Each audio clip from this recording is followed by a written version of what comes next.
Assalamualaikum warahmatullahi taala wabarakatuh. Sahabat-sahabat yang dirahmati oleh Allah, kita hari ini bertarung dengan COVID-19.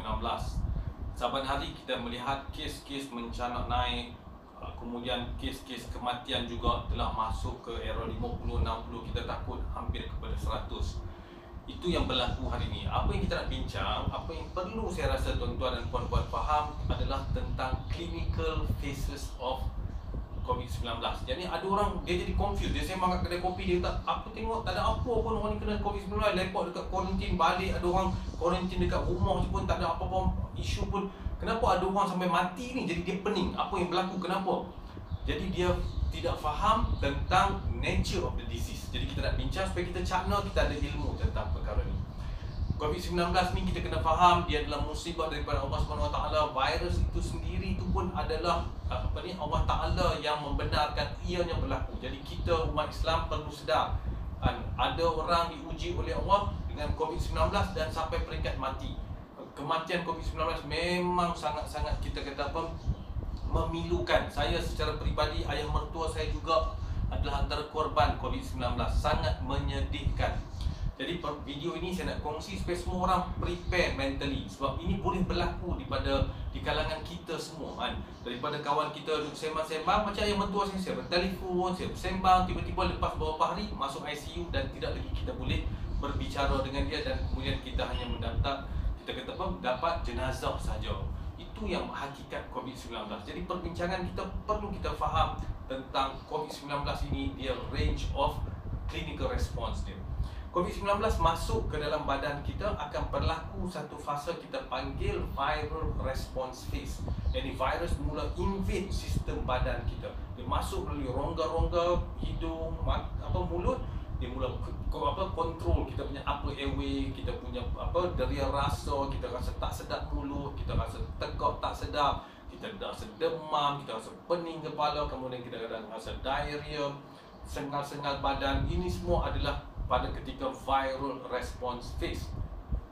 Pada ketika ini pergi cepat jumpa doktor untuk buat clinical testing, untuk buat swab test. Sebab apa? Penting untuk kita dapat rawatan awal. Jika kita tengok ada pesakit yang lepas ni badan dia respons, dia lawan COVID-19 ni, kita panggil sebagai host inflammatory response phase. Pada ketika ni badan mula turn on dia punya sistem pertahanan badan, dia punya autoimmune dia mula attack, mula immunity badan mula attack, dan berlakulah kita kata sistem badan akan pergi cari mana kawasan yang kena virus, dia makan, dia berlaku bengkok semua. Viral response phase ini critical. Sebab apa? Dia boleh pergi lama dan dia boleh affect organ-organ. Kalaulah bahagian yang kena affected ini adalah bahagian pertukaran gas di bahagian alveolar system, dia lower respiratory kita ni, dan viral response, host inflammatory response berlaku, ini bengkok, dia akan mula berlaku radang dekat kawasan itu yang kita panggil pneumonia, maka ini yang kritikal. Jadi ada spektrumnya, ada orang kena virus tak ada symptoms, bounce back okay. Ada orang kena virus, badan respons dia clear, okay, no problem. Tapi ada orang kena virus, body response sampai kepada peringkat kita kata dapat pneumonia dan menghadapi masalah pernafasan. Sebab itulah kita dalam clinical kita akan bahagikan pesakit ini kepada 5 kategori. Kategori yang pertama adalah asymptomatic, positif COVID-19 tapi tidak ada symptoms, boleh duduk rumah self quarantine. Kategori yang kedua ada symptoms tapi no pneumonia, tak ada sampai ke peringkat lower respiratory, ada symptoms. Kategori ketiga ada symptoms dan ada pneumonia tapi tak perlu lagi sampai oxygen support, dia boleh respons lagi. Kategori keempat pneumonia with oxygen, need oxygen support. Kategori keempat dah critical, tapi bila sampai kategori kelima, yang stage 5, dia dah critical ill, dia dah mula require full oxygen dan mula organ failure.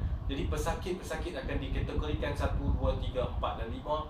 Cakna jumpa doktor saya stage yang ke mana, bapa saya stage mana, ayah mana stage mana, supaya kita boleh respon. Sebab apa? Dia pergi kepada stage 2, pergi ke stage 3, stage 4, stage 5, dia boleh pergi dengan sangat lajunya. Jadi kita kena prepare benda ni, kita tahu sebab apa? Setiap ni adalah treatment yang berbeza-beza dan dia juga outcome juga berbeza-beza. Ini mortality rate sangat-sangat rendah dan mula tinggi dan sangat-sangat tinggi. Wallahualam, harapnya video ini membantu untuk kita bersedia lawan dengan COVID-19.